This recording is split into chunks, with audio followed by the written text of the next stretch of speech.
Therefore, although honor creates a powerful barrier between an individual and what is right, if there is goodness within someone, that individual desires justice.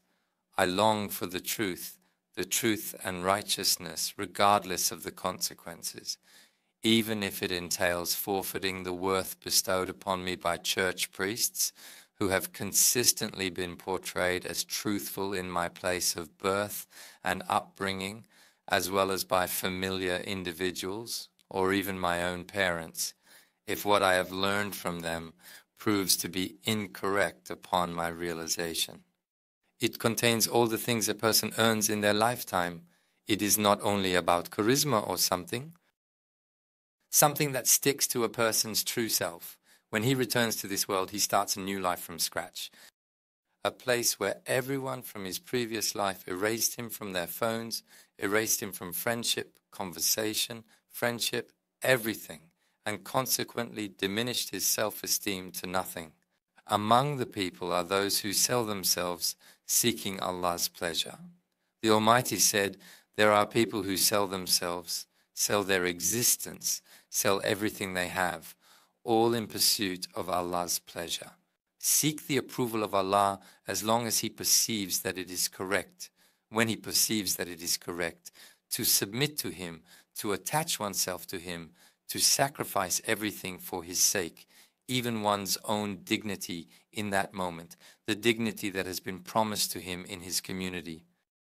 Because no one knows that the dignity given to this society today and the dignity it lives with is only as long as the life of this society, as long as the life of these people.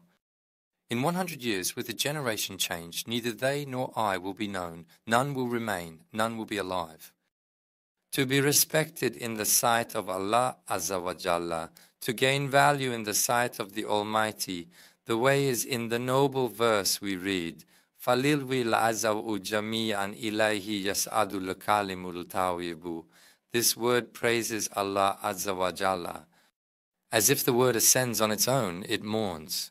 However, righteous deeds also elevate it, as proclaimed by Almighty God, the Supreme Being who possesses ultimate power and authority. Hence, the elevation of a beautiful word is the elevation of righteous action, its endorsement, and the unity of these two. Whichever person the word belongs to, whichever person the action belongs to, it reaches up to Allah's presence, and thus that person becomes esteemed in Allah's presence. He is remembered with his word, that beautiful word, and his righteous conduct in Allah's sight. This is a reminder for you to remember me. Every servant is honored and respected in the presence of Allah. Allah said, indeed, the most noble of you in the sight of Allah is the most righteous of you. Throughout their lives, servants find as much respect as the reverence they have for Allah in the presence of Allah Azza wa Jalla.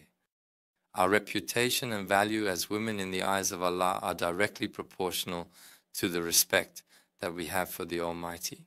To the extent that He counts and loves Allah, being in the presence of Allah, being on the side of Allah, expecting honor from Allah alone, and knowing that honor is only with Allah, regardless of whether the honor of others is based on financial power, economic power, or any other power, understanding that it is temporary and worthless, and subjecting our will to them, positioning ourselves beneath them, and thus becoming dependent on them, is nothing but foolishness.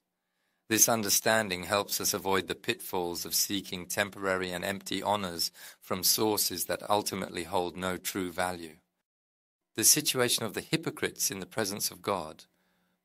Are they actively seeking honor with them? Indeed, all honor belongs to Allah alone. Let the hypocrites know that honor is entirely with Allah, the Mighty, the Wise. If they also desire honor, let them seek refuge in Allah.